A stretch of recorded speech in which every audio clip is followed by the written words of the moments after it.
Hi, everyone. I'm Keith Vitali, and welcome to Sidekicks Podcast.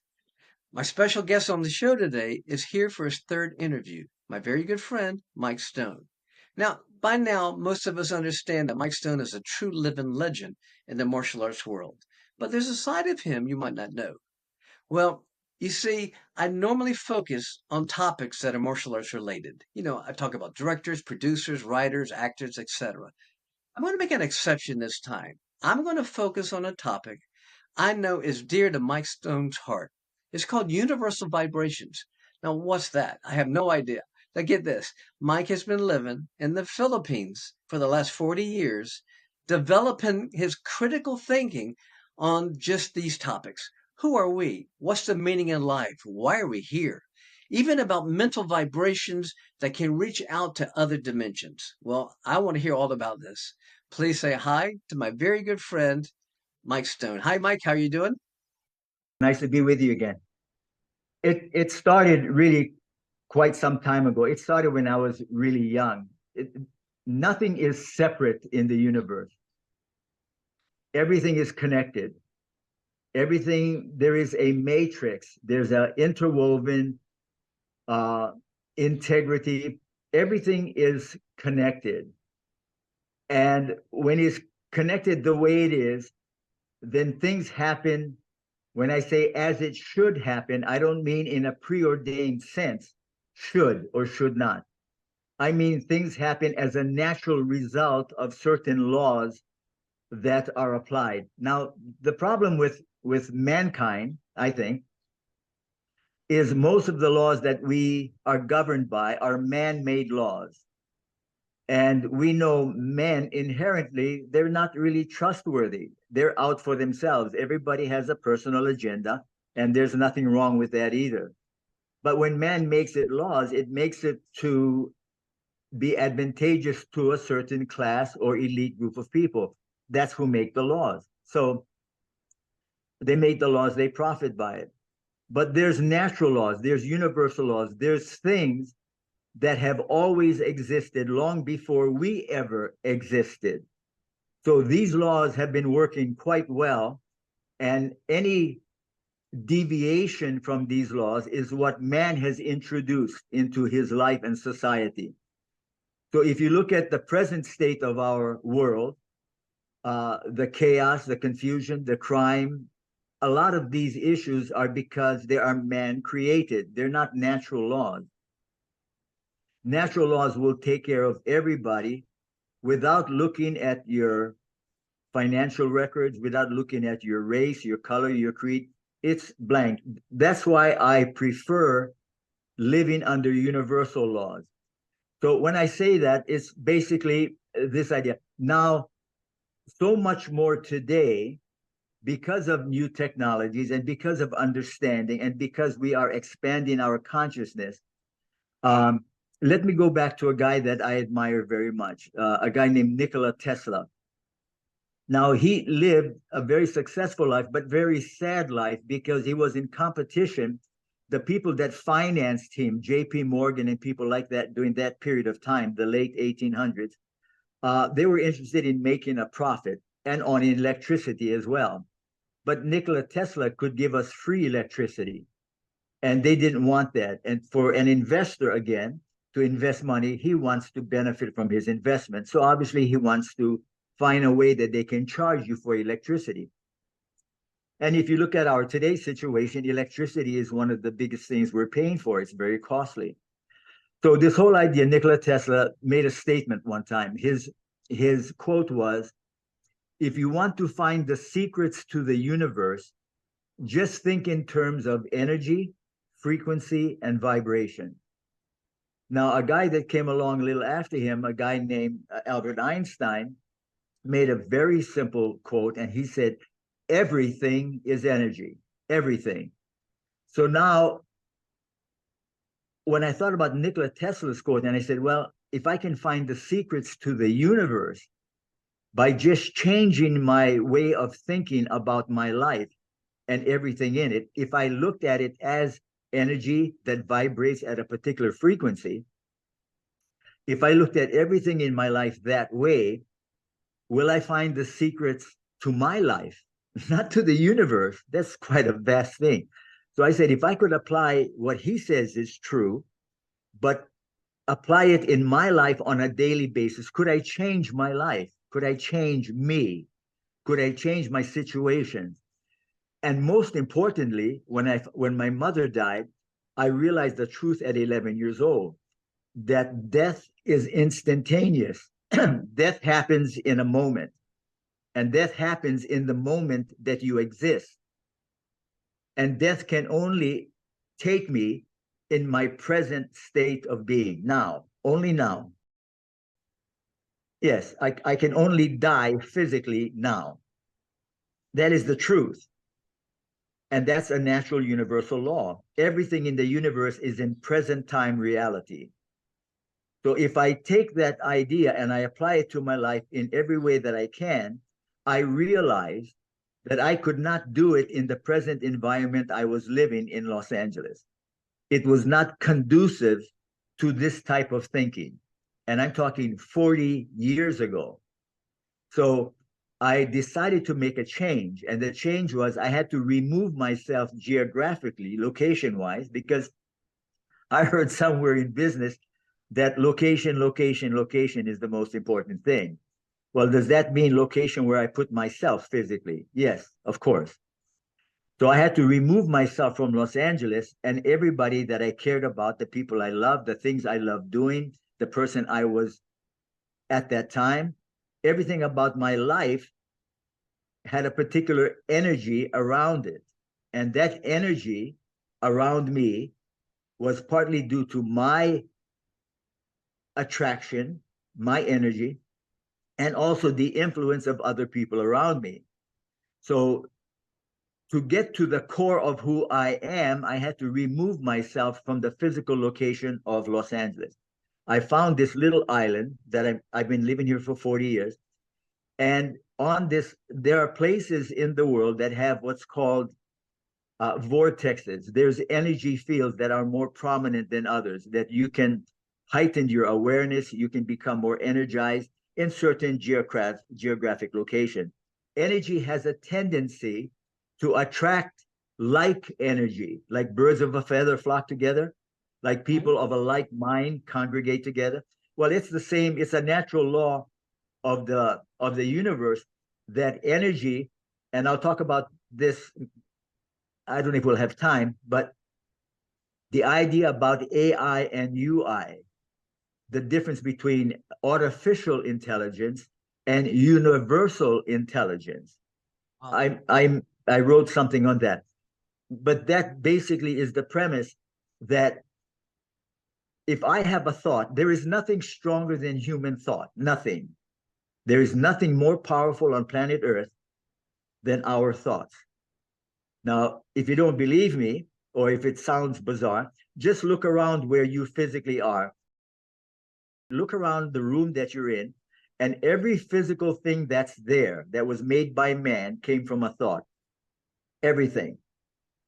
So if you look at our technology, everything that man has created, even the pyramids before, came from human thought. That's how powerful it is. And the reason it is powerful is because the origin of thought is in our spiritual creation. The origin of thought is in our spiritual creation. Okay. Very important to understand. So I know for a lot of people, this is going to be far off, but if you, like anything else, if you want to be a good martial artist, apparently, you have to train, practice hard, suffer, and sacrifice. I don't necessarily believe that concept because it's not according to natural law, universal law. Things don't work like that. In man-made law, if they want to convince you, that the only way you'll amount to anything in your life is to sacrifice, work hard, that this is the way to do it. And yet we know many people that sacrifice and work hard all their lives and amount to nothing. So that's not a safe way to figure out if it's fair for everyone. But if you live in accordance with universal laws, it's fair. It does not make any discrimination whatsoever. It's based upon your energy. It's based upon your belief system. It's based upon your integrity, your honor. It's based upon that. And the quality or the vibration of those thoughts is what will produce externally outside of you an equivalent. It'll be equal to the energy you're putting out. So everything actually starts from within you. Nothing that you ever experience is from the outside. Nothing. There is nothing you will ever experience in your life that is outside of you first. If you see it and believe it's outside of you, is because that's how you need to see it to believe that it's something different. But it's not. It's from you. This is how they have accepted the thing we call the learning process. Process. There is no process in the universe. Sorry. Everything in the universe is instantaneous. So I can give you several examples that I've done in my life that people would perceive them to be miracles. And in a sense, they are miracles because not too many people have the ability to do these things, to change their frequency of energy instantaneously. If I may, Keith, I know you've followed a little bit about my career, but the first article that was ever printed in Black Belt magazine, I was on the cover. It's called Mike Stone, Instant Karate Champion. When I read that, I was offended. What do you mean instant? I work hard, suffered, and sacrificed like anybody else to become a champion. But in truth, I did not. I was already applying laws that I learned from a guy named Jimmy Gregg, an assistant football coach in high school, my junior summer, that taught me some laws and a particular mindset that allowed me to bypass all of this idea everybody has of a learning process that will allow them to become successful. And yet I know people training for 20, 30 years that are no better off than they were the first day they started. In fact, they were probably better then than they are today. So we have to stop and really think. So the idea is that I came up with 6 basic questions.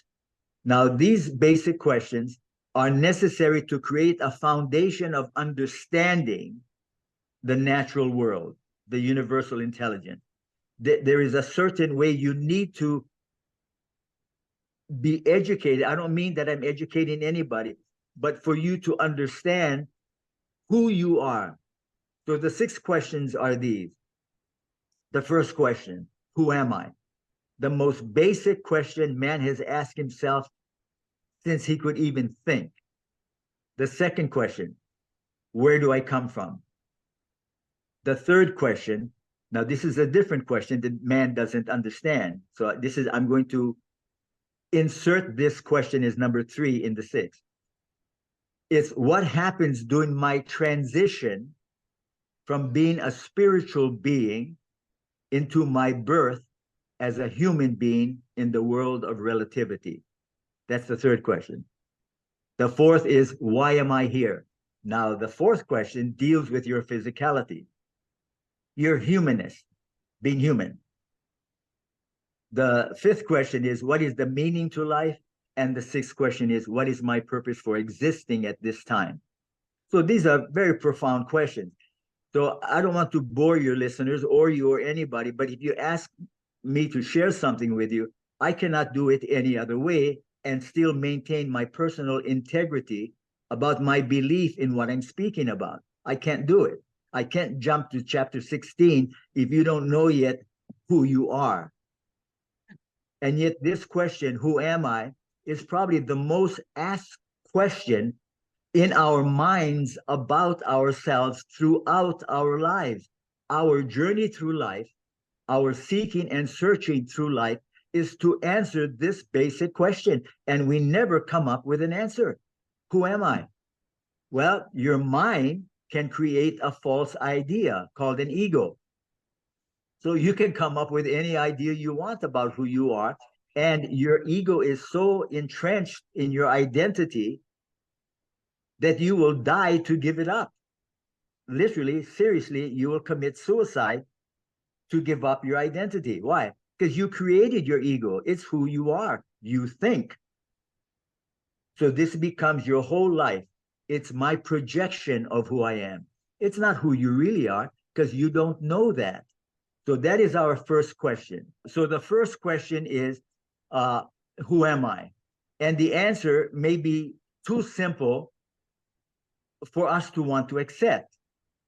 But there is a method to my madness, and I would explain as we go through the six how it explains itself naturally. Who am I?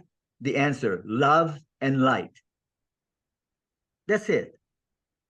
That is the only answer you can come up with. And the reason is because love and light is your spiritual creation before you were born into the physical world of relativity. You were a spiritual being created in the likeness and image of your creator. Now, I'm not going to talk about religion, so it doesn't matter who your creator is. That's for you to decide. So the first question is, who am I? The answer, love and light. Where do I come from? Now, again, please understand, if the readers, please open your heart and mind to understand this. The first two questions deal with your spirituality. It deals with you before you were the you that you think you are now. You were born later into this idea. But before this, you were a child of God or the creator, or however you want to come up with the idea. But you were just pure energy. You were created in the likeness and image, which means you were created perfect. In that realm called the absolute, in that realm of creation, you were flawless. You were love and light. You only vibrated at the frequencies and energies of love and light. But the creator understood something, that you can never know yourself as love and light unless you get to experience that idea through your free will to choose that idea. And you could not do it in the realm of creation that he created you. So the first two questions deal with your spirituality. You are pure energy. You are love and light. You can only be that expression. You're not even human. You are non-physical, pure energy at that stage of your creation. Now let's go to the third question. The third question is, what happens during your transition from your spiritual energy into the physical world of relativity? Well, we're talking about energy, and every energy is everywhere, and the frequency at which something vibrates defines that object. Again, if I may, example, if you look around the room in which you are right now and look at every physical object that's there, it started off with a thought. It was an idea, and it was an energy. Now, if you, and you know this very well, martial arts should understand this quite easily, that if I focus my energy, my intent and my intention on a particular thing, if I have if I have dedication, desire, persistence, if I put certain qualities of personality and character into my belief system and I focus on that, I will attract the same thing and I will accomplish much more in a shorter period of time. That's the idea about focus. So at this stage of your creation, you are only one vibrational resonance, or actually two, but very similar. It's called love and light. Now, for you to become physical, the creator said, well, listen, I'll give them an opportunity to experience them being love and light. Because the only way they can ever be that is to experience the opposite of that, which is fear and hate. And they cannot experience it in the realm I created them. Pure energy, pure love, perfection. So he designed the physical universe, the heavens and earth. He created as our template, as our platform, as our field of experience when we are born into the physical world. So now, to make this transition, question number 3, we had to change the vibration of our energy. If we were created in the likeness and image of the creator, we are pure perfection. We can do anything, but we can't, because we can't experience a choice. Choices happen only after you are born into the physical world. So now, doing this transition, he had to change your frequency of energy. If you vibrate at the frequency of love and light, you cannot be more powerful than that. But because you're that much energy, you can't be physical. You would explode as a human being if you had that much ecstasy and love. So he had to decrease your vibrational frequency to make you so you could have an experience physically, like your table, like this. To experience this idea, you had to downshift, not increase. You had to decrease your vibratory frequency so you could have a physical experience. And he gave you the platform to do it. He created the heavens and earth as the platform and the place in which you can experience. So when you were born into the physical world, he only gave you two gifts. That's all anyone has ever received when they're born into the physical world. And the gifts the Creator gave you was life and free will to choose your experiences. End of story. After that, you are on your own. So now, during this transition period, agreements had to be made. That means they needed to be an understanding, because your humanity is three separate aspects.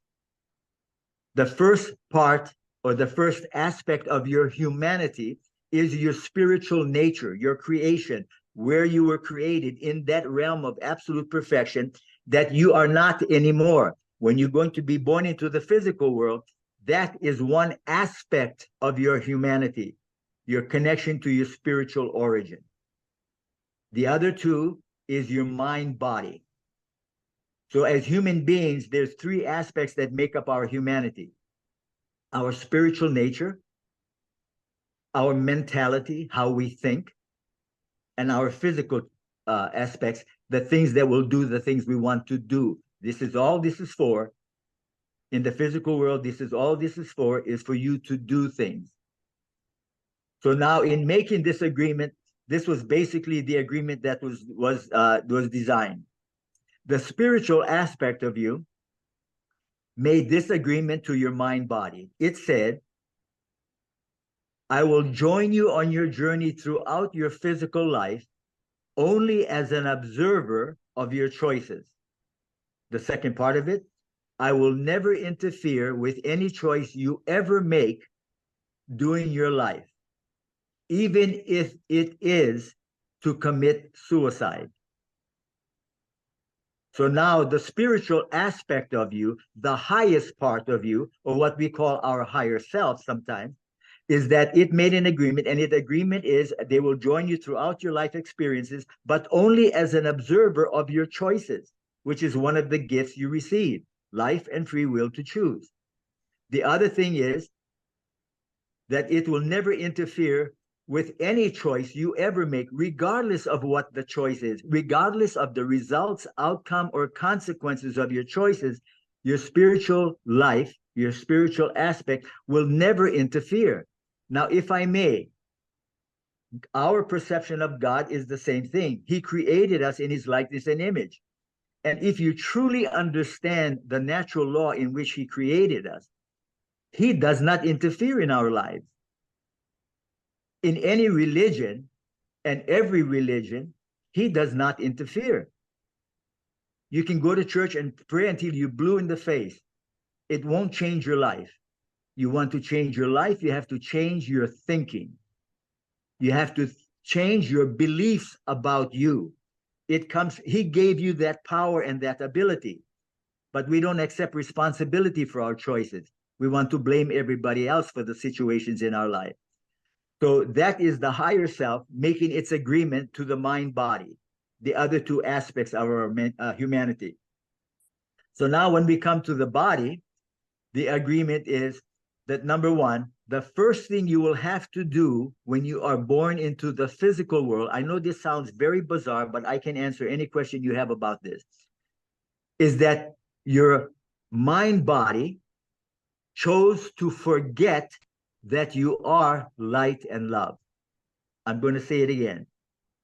your mind body, the two other aspects that make up your humanity, agreed to forget that you were created of love and light. You can become highly emotional about love.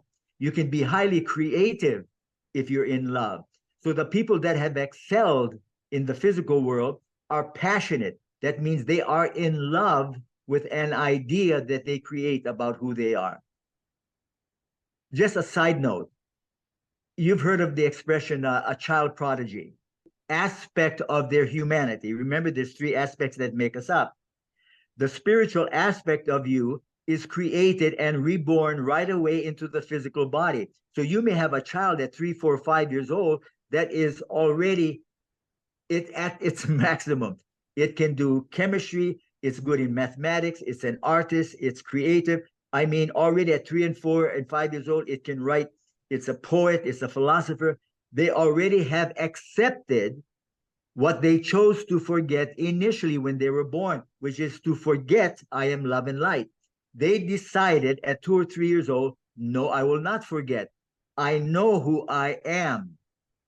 I am love and light, and I choose to express myself in the physical realm this way, as a mathematician, as a philosopher, as an artist, whatever.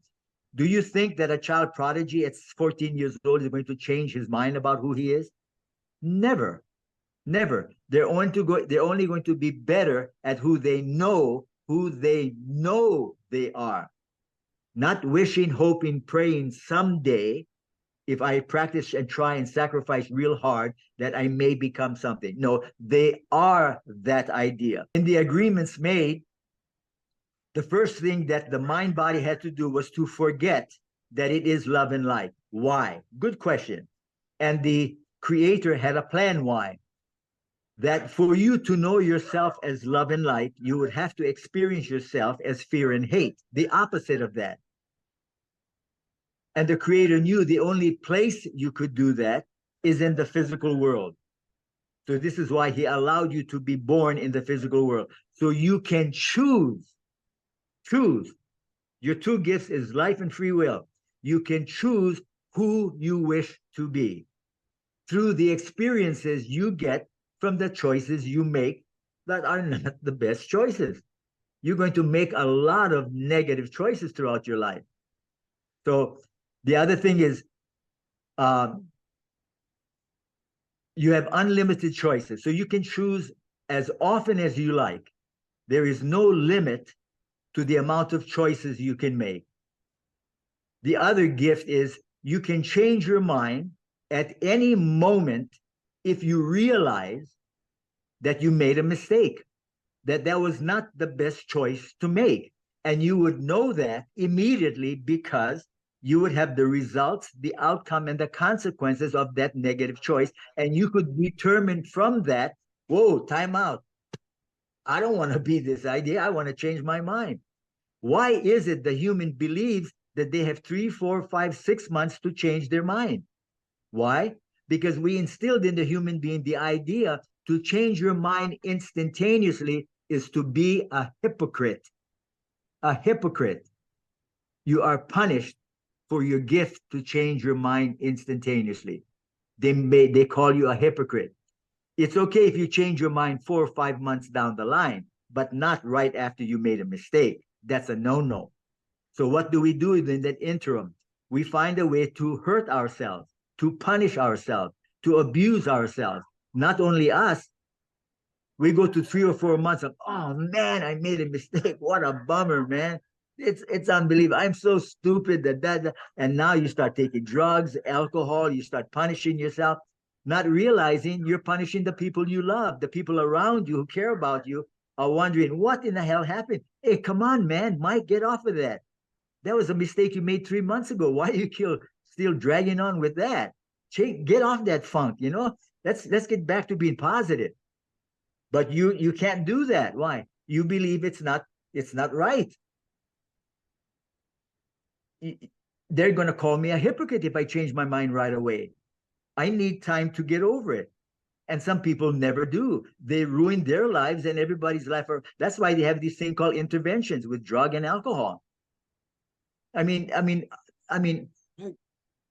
excuse me, but I'm very passionate, obviously, about this. And what puzzles me so much is our inability, not our abilities.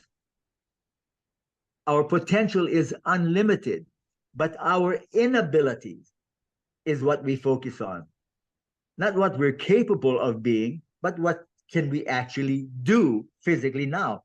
And the doing aspect of your humanity is the least valuable. Now, even though I say this, I know everybody's going to think, this guy's out of his mind. You mean my physicalness is the least? Yes, it is the least valuable part of your creation.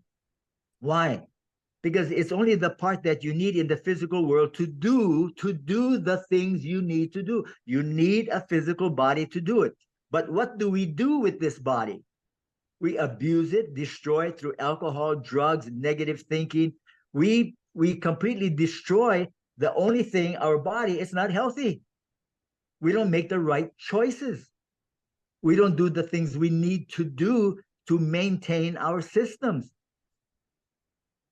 So it's like, what are we doing? I have a difficult time, truthfully, understanding human thinking. It puzzles me because my belief is actually this, if I make key. I believe I was never a good student. I'm not smart at all. I flunked the fourth grade. I was a horrible student. Horrible. If it wasn't for my Japanese girlfriend doing my term papers my senior year, I never would have graduated from high school. I was a great athlete, but you can't pass on being an athlete. Most of the teachers hated athletes because they were like prima donnas. So we have to have a clear foundation. This is why I'm so adamant about answering the 6 questions.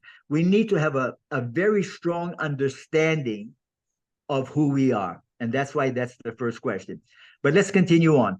So you can choose unlimited. You can choose as often as you like. You can change your mind anytime you want, for any reason or for no reason at all. You can simply choose to change your mind. Why? Because I want to. I want to have another experience. I want to experience what it's like not to be hateful, revengeful, angry, disappointment, jealous. I want to experience something other than that. So you have a choice. So during the transition period, it was just a transition of energy. It was to reduce your powerful energy of thought, love, and creation, so you are able to have an experience in the physical realm when you are born into the physical world of relativity. Okay, so now we went through the transition phase, and now you're going to be born into the physical world. Now, whether you believe religiously or whether you believe scientifically, I believe in the Big Bang Theory personally, because when I was created in the first 2 steps, if you remember, it's all energy. I'm not physical. I'm non-physical vibration, pure love, pure light. When I was created in that realm, I was created. I wasn't born. Born is a physical thing. I was created in the likeness and image. But if you say that the universe started with a Big Bang instantaneously, I would have a tendency to agree with that, because science is starting to prove more and more that it's true. Religion and science now are coming together much closely. In fact, they are overlapping in some of their explanations about mankind and life.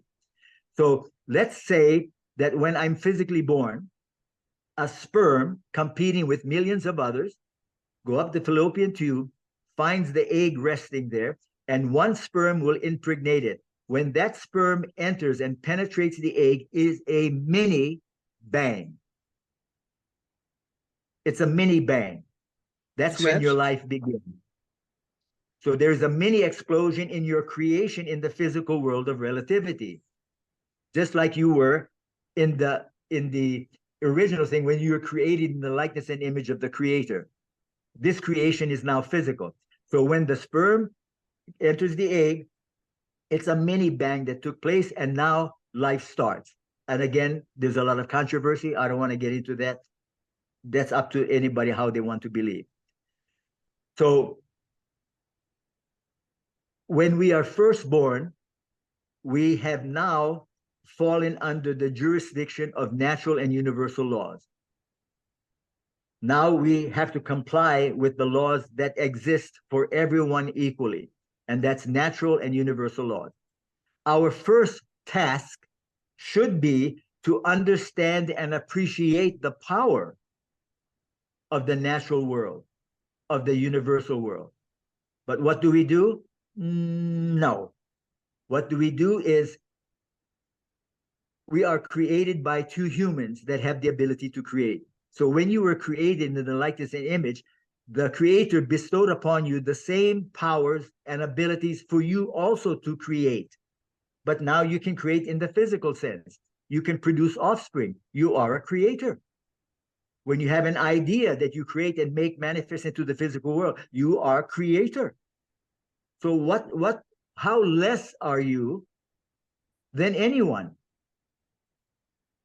You have been given the same powers as the creator had in creating you, but now you can do it in the physical realm when you are created. And now you are our creator. And he believed that so strongly that he will never interfere with any choice you ever make about your experiences. You can choose unlimited choices. Choose anything. You can change your mind in the next moment. You don't have to wait 5 or 6 months, beat yourself up, beat up your family, go into depression, try to commit suicide, drag everybody down with you. No. You can change your mind in the very next moment. If what you chose to experience does not comply with the energy of your creation, then make another choice. When? Now, in the only time that exists for you in the universe is this moment. Change your mind instantaneously. That's your gift. That's why those are the only two gifts you ever receive, life and free will to choose. The rest of your life is nothing but choices. It's up to you what you choose. So you have a spirituality, you have a mentality, and you have a physicality. I'm just looking through my notes. Okay, so now that we're born into the physical world, we have the fourth question. Why am I here? Very good question. And people, again, ask themselves unconsciously, unaware that they ask themselves throughout their whole life of searching and seeking to find out, who am I? They haven't even answered the first question. They're already jumping on number 4. Why am I here? And the answer is equally simple. You are here to simply experience your choices. And from those experiences, decide who you are. When I choose something to have an experience, I have the experience. From that experience, I can now decide, who do I wish to be? If I chose an uncomfortable experience, something I don't like, then I say, well, let me choose again. When? Now. Not next month, not next week. Don't beat yourself up. Change your mind immediately and make a choice 180 opposite of the one you made that you don't like. And you can do it now, in the moment you exist. So you can now change your state of being. So you're here simply to experience your choices. And from the experiences you choose, you can decide, number 1, what's the first question? Who am I? That's how you can choose and decide. The 5th question, what is the meaning to life? Life has no intrinsic, inherent, or preordained meaning. Life doesn't come with any meaning. You create meaning in your life through the choices you make and the experiences you have. It's all really that simple. It's not more complicated than that. You give color, texture, and meaning through your life, through the experiences you have. You decide what life means to you. You are the creator of your life's experiences. So why are you looking around for someone else's approval? For you to be accepted by somebody else that can't control their own life. So the last question is, what is my purpose for existing at this time? Your purpose is never ending. You are continually evolving, growing, developing. So through your chosen experiences, you're always changing. So your purpose is to fulfill your grandest glory. Well, what is my grandest glory? Well, on earth, I chose to forget what my grandest glory is. And it is the first two experiences I had in the spiritual realm. Those things I chose to forget, that I am love and light, and that I was created in the likeness and image of the Creator. That was a spiritual experience, not a physical, earthly experience. So what you're trying to get back to is your spiritual connection. If we feel empty, void, disappointment, discouraged, unhappy, all of these other emotions only are allowing you to remember that you are connected to a higher power. And that is your first two experiences in the realm of the absolute, love and light. So in every choice that you can have, let me put it to you this way. I'll try to make it simple. If I have an experience in my life I don't prefer to experience, I don't like it. I don't like how I feel about it. I don't like how I feel about me about it. There's nothing I truly enjoy about the experience I chose and I don't like. When I get to this stage in my life, and I have gotten it earlier, not so much anymore now, because I have a much deeper appreciation of the natural laws of the universe. I live in harmony with them. So this simplifies my life tremendously. I don't have, when I tell people I don't have problems, they say, why? Are you crazy? How can you not have problems? I don't choose to have them. It's that simple. I don't look at anything that comes up in my life as a problem. So it's never a problem. It's a situation that I know. I have trust, faith, and belief in myself. I know I can handle it. Otherwise, why would God give me a problem I could not handle? And yet there are people who choose to believe they can't handle the problems of their life and they choose suicide as an out. So when I get in this situation, I simply ask myself, in this situation, what would love choose now? Anything difficult, any challenge, any obstacle, anything that's uncomfortable, when I get into it, the first question I ask myself, what would love choose now? And love, why am I asking love? Because that's who I am. I'm love and light. The first answer to who I am. So who else am I going to ask? What better advice can I have than the love within me? Who else that's going to give me the best advice for myself? So when I get in a situation like that, I simply ask, what would love choose now? And the question is, since I am love and I understand that I am love and I come from a place of love and light, the answer is very, very simple.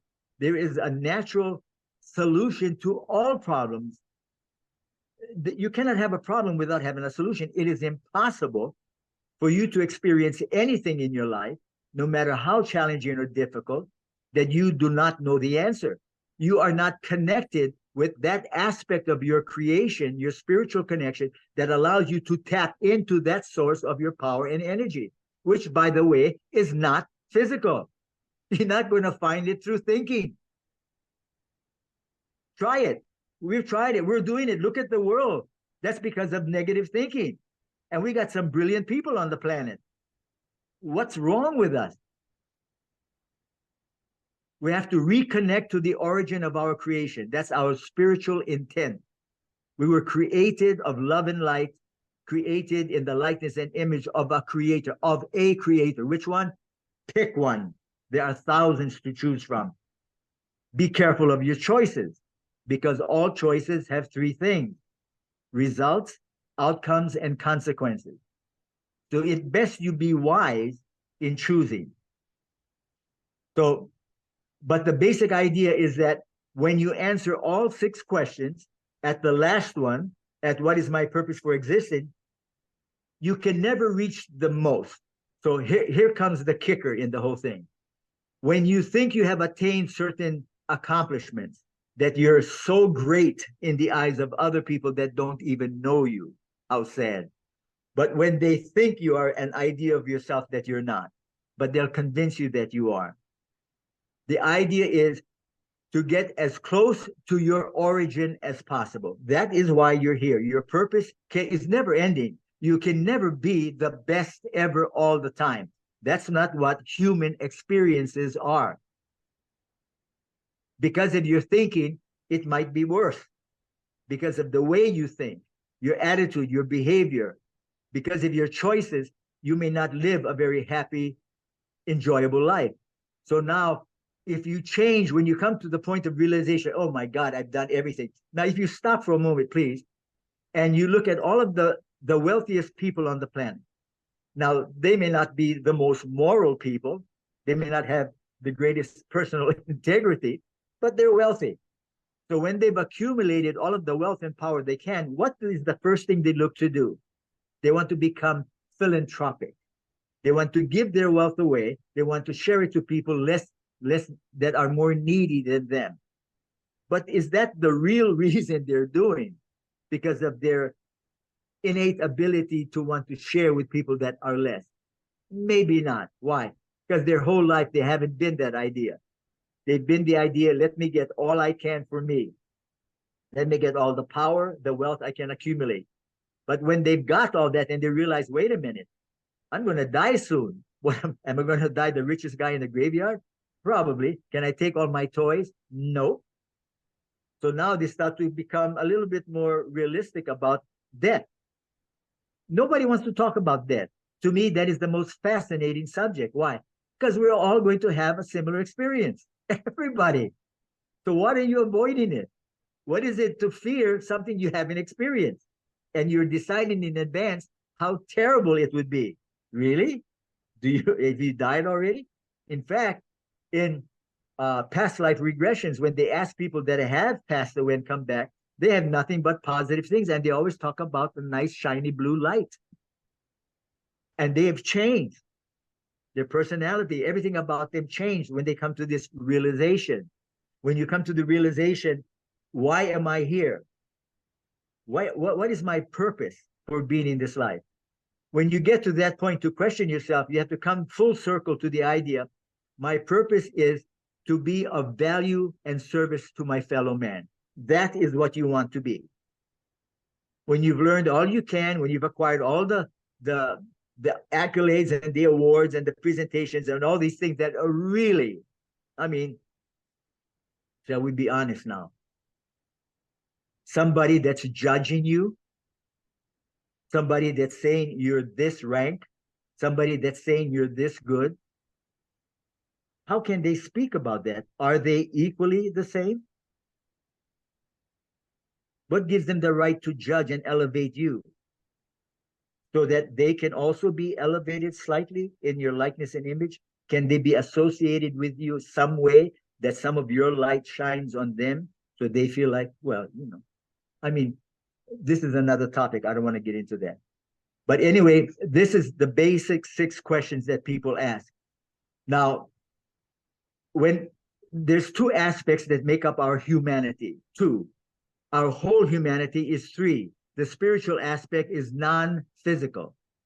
It's not physical. When you're born, you have a body and a brain or a mind. By the way, your mind is non-physical also. It's not limited to the physical world. It can transcend anything physically, your mind. But you have a brain. So now the brain is housed in the body. All right. Well, why did they design it that way? Well, they even put it inside a skull that is very thick so that it can protect it.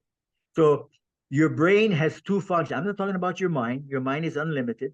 I'm talking specifically about the physicality of your body. You have a brain, and your brain has primarily only 2 functions. 2 functions, your brain. Number 1 is to protect the organism. That means your brain is designed to protect you. So now, how does your brain do that? Well, there's 5 external senses on the body that allows the brain to protect you from anything from the outside coming in. So I have hearing, sight, smell, taste, and touch. These 5 senses are my warning and protective system to the external world. If I go like, oh, what the hell? Did you hear that? I think I heard a shot. It may be a half a mile away. but that's a warning device. Be careful. If I see something quite far away, what the hell is that? Is that a tsunami? Or is there a dust storm? Or is there a storm coming? So my sight can warn me in advance. It's to protect the organism. My smell can protect the organism at a closer distance. My taste can protect the organism inside, but it's from the outside that I taste. My feeling and sense of touch is like, oh my God, so why didn't you tell me the stove was hot? Well, that's a protective mechanism. So your five senses externally, the brain is using to protect you from dying. Now, what about your internal system? Well, there's 10 internal systems of the body. And the internal systems are controlled by the brain automatically. So you have your muscular system, your cardiovascular system, your repertory system, your respiratory system, endocrine system, digestive system, excretory system, nervous system, immune system. So these systems are primarily inside your physical body. So you have all these organs in there. And if you ever wondered why don't I ever feel them? Why don't I feel my internal things moving around? Well, you do sometimes because like digestion, you may feel it through gas and other things. So you can feel internally what happens. But it is designed to be controlled by the brain. So the brain operates the internal systems automatically without your interference. In fact, without your knowledge or your awareness half the time. So this is done automatically by the brain without any advice and input from you. But now you have to ask, my internal system is, I'm responsible for that. That means I'm responsible for what I put into my physical body. All the crap that I eat, the toxins, the poisons, the additives, the preservatives, all of these things I choose to eat, I put into my system. Now, at some point, if the vibrational frequency, because everything is energy, everything vibrates at a particular frequency of energy. The frequency at which an object or thing vibrates identifies it. That is what gives it its definition. That's who and what it is by its vibratory resonance. Color has a particular frequency. Sound, non-physical, it has a particular frequency. Energy. So all of this, but what you put into your system, the vibration of the food that you ingest must be harmonized with your internal organs. If it doesn't, do you know that you have more cells in your physical body than in your brain? You have more cells. And do you know that the cells of your body has better memory? Your memory is not only in your brain. Your memory is in your physical body. Remember when they say muscle memory? That's a very minor idea of what you're capable physically with your physical body to memorize things, to vibrate. And all that energy is housed in the body. When you have a traumatic experience, like an accident, a broken leg, a broken arm, or something like that, when you get into a car accident, the reason you go unconscious is because the pain may be too great for you to endure. So you black out. But your body has memorized everything that happens to you. Remember this idea called the phantom limb, that Curlian photography, that they can take a picture of your hand and show this, but now if you cut off this finger completely and go back and just show it again, it'll show that your finger is still there. It's a phantom limb. Or when you get amputated, people still feel as if they still have a leg. That's muscle memory. Your mind and body has already agreed what's there for you to feel. So all of these things, I think, are fascinating. I mean, and if we were to integrate some of these natural laws and rules, then we can perform unbelievable tasks. What I said was, when I was in Los Angeles, and that was 40 years ago, and I decided to leave, was because the energy frequency at that environment I was in was not conducive to me exploring my questions. Who am I? Well, if I was in a relationship with Priscilla Presley and I chose to live in a different environment like Hollywood, I hated it. The last year with Priscilla was the worst year of my life. Now, everybody would think, you got to be out of your mind. But the reason Again, it was is because I didn't vibrate on the same frequency as all the other people in Beverly Hills. Their agenda was not being truthful necessarily. They had an agenda. They wanted to be wealthy, famous, rich, known. That's why they're in Hollywood. It's not true. It's a fantasy world. But they get caught up in it and they pretend that it's real. So listen, you have an experience with that because you've been in the movies. So I don't need to talk about that anymore. So the whole idea was I wanted to find out who am I? That was my number one question. So 40 years ago, I came here. I moved to this little island. I'm still living on the same property that I had then. And what I wanted to find out was who I was. So one day we built a little eating pavilion. It's on stilts, about a meter off the ground, and we're right on the water. We're only about 7 meters from the ocean. So we built a house up there, and that's where we used to eat, overlooking the sea. So one day I was up there and I was going through my thought process because by this time, I had gone through my life and came to the conclusion that every negative thing I've ever experienced in my life was because I chose it at some level. Now, when I say at some level, remember, we're talking about different frequencies. So I can put myself at whatever level of understanding I choose to be. I can elevate my level of intelligence. I can decrease it. So I have the ability to fluctuate. There is nothing more powerful than human thought. So I was sitting there and I asked my wife to give me a paper and pencil. So what I realized was that I was so bad in school that even in high school, my English teacher, Mr. Ettinger, hated me because I was a jock. And we sat alphabetically. Well, he decided to move me, Stone, from the back of the class to move me right up in front of him where he spoke. And he wanted me right in front so he could humiliate me. So every chance he had, okay, we're going to read a paragraph from this. So Mike, can you open up the book and read to that? And this is how I used to speak before.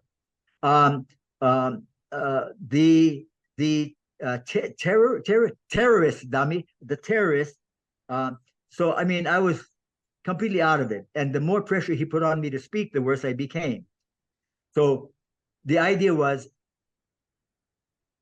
what could I do now at this time in my life when I moved? What could I do in this moment in time that if anybody that knew me when I was in high school, that I wasn't very bright, I wasn't considered intelligent, I failed nearly almost all, I just passed everyone but English. So I said, what could I do now that within minutes, if they were to hear that this is Mike Stone today, instantaneously I can be this idea. If they could say, Mike Stone is a poet, are you kidding? I mean, Mike Stone, right? The jock, the guy that, you mean the stupid guy that guy, Mike Stone writes poetry? Are you kidding me? No.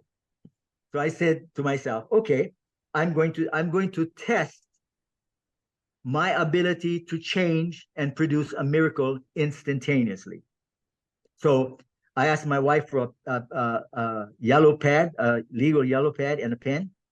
And I said, okay, I'm going to be a poet. When? Right now. Why? Because that's the only time the universe knows. You mean I'm going to try, practice hard, maybe someday in the future do I have to go to school? Do I have to learn in English literature? Do I have to read other poems? Do I have to do anything like that? Well, most people believe, yes, that's what you have to do to become a poet. I said, no, I can become a poet instantaneously, right now. Why? Because I understood of how I made myself an instantaneous black belt. Instantly, I became a black belt. I got everybody to believe me 6 months later when they said it's going to take me 5 years. My first competition was 3 months after I started my first karate lesson. I was still a white belt. I competed in 3 events, a regional thing, a state thing, in Tulsa, Oklahoma, a regional thing with Alan Steen in Dallas, Texas, and a national thing with Jun Rhee. So within 3 months, I put on a brown belt to use just to get experience. Now, if I have a brown belt, they told me that's 2.5 years after you start. That's halfway between a black belt, 5 years. So here I was, a white belt, 3 months later, competing as a brown belt, but I won in kata and sparring in every match I had until the nationals. So how is it possible to do that? It was nothing for me to do it. I have already accepted that my belief, when I have trust, now people call it arrogance, conceit, fine. They can call it whatever name they want to call it, that they don't identify what power really is. But I had trust, faith, and belief in myself. I can do anything. It doesn't matter how big they are, how strong, how fast, how much experience, what style they do, how much muscles they have, how much they can bench press, how fast they can run. That's not my problem. That's their problem. It's not my issue. It's their issue.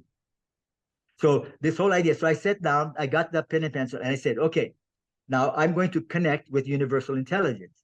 So all I have to do is choose 2 of the most powerful words that exist in the human language. Actually, in any language, but I don't know how many words they need to express this idea. It's called I am. Now, if we take the words I am, if you look at it closely, and apparently I heard Jesus said this, I am that I am, and for centuries, everybody totally misunderstood what he was talking about.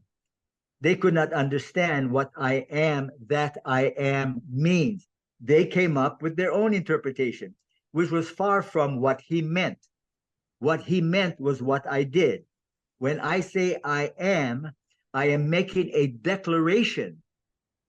I am declaring. I'm not asking universe permission. I'm not being subservient to this idea. When I say I am a poet, I am telling the universe I am equal to anybody that's write poetry. But obviously, I don't have the training. I flunked the 4th grade. I nearly failed English in school. So all of my previous experiences with English was that I'm not a poet. But when I changed the frequency of my brain vibration to equal to that, now there is a storehouse. I'm going to take a half a step back. Every thought you ever had, every thought is pure energy. This thought cannot be destroyed. So if all thoughts of pure energy cannot be destroyed, where do they go?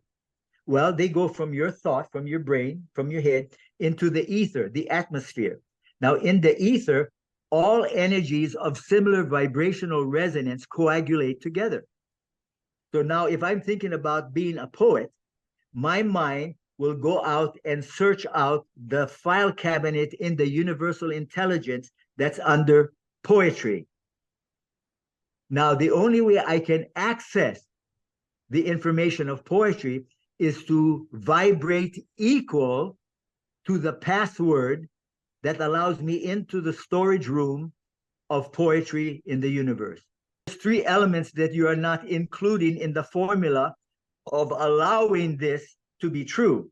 And that is, you must have 100% trust, faith, and belief in your declaration. So if you say that, if you have trust, faith, and belief, it is no longer a request. It is a declaration of what is already true. Let me explain. People that believe in prayer. Now, I believe in prayer, but maybe I don't pray the same as other people. But let's say there is something I want to achieve, attain, I want to do. If I don't add to that idea, I am a poet, I am a philosopher, I am a writer, I am whatever, I am an artist. If I don't add to that complete 100% trust, faith, and belief that I am indeed now in this moment that idea, I'm not ever going to become that idea. Becoming means you're not it now. When I make a declaration to the universe, I am declaring what I already am. I am a poet. I'm not going to try hard. I'm not going to suffer and sacrifice like everybody chooses to. I am, in this moment, I possess all the knowledge, skill, ability, and talent to be a poet. Your prayer benefits you, and in exchange, it will benefit everyone else you come in contact. And you are that idea, then your prayers, then you will perform what I call miracles. I wrote a paper on miracles, by the way, that it's very easy to attain. And again, it's a matter of shifting your vibrational frequencies from the physicality to the mentality to the spirituality. When all three energies vibrate within the human body as one idea, then you perform miracles. Simple. It's that simple. But again, you have to have trust, faith, and belief that you are that idea. You're not going to become it. You're not going to try hard. You're not going to work. You're not going to suffer and sacrifice. No, those ideas are detached. That means you're not it now. You must bring everything into your present existence. Where you are, you must be that idea. So when I did that, I wrote the poem. It took me about 15 minutes. And I wrote it in what I call heightened awareness. It's not my normal state of idiocy. In other words, I wasn't thinking from my normal state. I had already shifted. When I made that declaration to the universe, I was no longer my conscious self, my prior self. The Mike Stone I knew 10 seconds before I made this declaration and became instantly that idea. I wrote the poem, didn't think anything about it, gave it to my wife. 3 days later, she came back and says, "Oh, let me read you something." I said, "What is it?" She said, "Oh, it's." I said, "What is it?" She said, "It's a poem." I said, "Poems? I hate poems. Poems are for sissies." So she said, "No, let me just read it to you." So she started to read it, and after the first couple stanzas, I said, "Holy shit, who wrote that? I mean, this guy is a genius. How can someone take a complex subject like a problem, how can someone define it so I mean, it's so clear to understand. Who wrote that?" She said, "You did." I said, "I wrote that? Are you crazy?" She said, "No, remember a couple of days ago, you said you wanted a pen and pencil." I said, "Yeah. And this is what you gave me after you wrote." I said, "I wrote that? Are you sure?" She said, "Yeah." I said, "Wow, that's amazing." And that's the first poem I ever wrote. And it's called "What's the Problem?" It's difficult for us to acquire all those things in life we desire. What's so tough about getting all that? It's like pulling a rabbit out of a hat. Why is it difficult for us to think beyond the quicksand in which we sink? Don't we realize we are the source of energy, love, power, and force? Why is it difficult for us to accept changed ideas and a new concept? Is it because we are stuck in old ways from bad habits acquired in younger days? Why is it difficult for us to understand that we can conduct our own life's band, to sing and dance to the music we play and enjoy happiness each and every day? Why is it difficult for us to realize that real strength is not found in size? It's in our beliefs about who we are, which hold us back or drive us far. Why is it difficult for us to believe that we possess the power to achieve any goal in life we desire to attain, be it love, happiness, fortune, or fame? Why is it difficult for us to know it's only through love that we can glow and be a shining beacon to all, like a lighthouse standing tall? Why is it difficult for us to think of death and dying, living on the brink? Is it the fear of the unknown or what we might learn that once through that door, we may never return? Why is it difficult for us to see in death is not the end for you and me? Just take comfort to know that in death, life doesn't end with your very last breath. So that's the poem I wrote in 15 minutes. When I write poetry, I never went to school. I didn't have a degree in English literature, nothing like that. I simply ended up just saying I'm going to write. Now, here's the catch for it, that I cannot write beyond my vocabulary and my experiences. So I'm like an AI, that all of my past experience, my education, the words I use, how I choose to use them, my understanding, All of that is what is housed in my brain. What it does is when I gravitate and when I elevate to that level of frequency, I'm now maximizing like AI would with all of the information that's fed to it. It takes all the information and can now produce out of all of it the very best paper it can write for you. Why? Because it has a storehouse of knowledge, but it can only give you back, retrieve the information that's stored in the computer that it has. So just like Right. your That brain, makes your brain sense. is a computer. So I cannot Right. go beyond my intellectual ability, what I've learned, what my life experiences are. So I can write within the context of it. But it'll take all of my life experiences, rearrange it, find the choice words, the correct words to use to express it. It's the difference between being and doing. So I'll make the distinction that might help your audience as well. Being is a state of mind. Being is who I am. I am being this idea. Doing is a physical expression of my being. Doing is a physical expression of my doing. So if I am being this idea, then I will do physically, vibrationally equal to my state of being. So what's important for me is not what I do. What is really important is how am I being? So my mindset that Jimmy Grigg taught me when I was a junior in high school was, Mike, always be your best. Now I remember growing up, and you have to, that people are always telling you about, yeah, come on, you can do better. Just do your best. No, doing is not it. Doing is the physical expression of your state of being. If you're already not in that state of mind, you're going to do what you think you're doing. And it's not about you physically doing, it's not about the process. That's the body's, that's why I said the body is the least important aspect of your overall humanity. Your body is just the mechanism God gave you physically to do the things you want to do. But the quality of your doing comes from your state of being. But if you want to elevate your state of being to spirituality, now your spirituality, your mentality, and your physicality is all vibrating at the same resonance. That means your body's energy must rise to a spiritual level. Your mentality must rise to a spiritual level.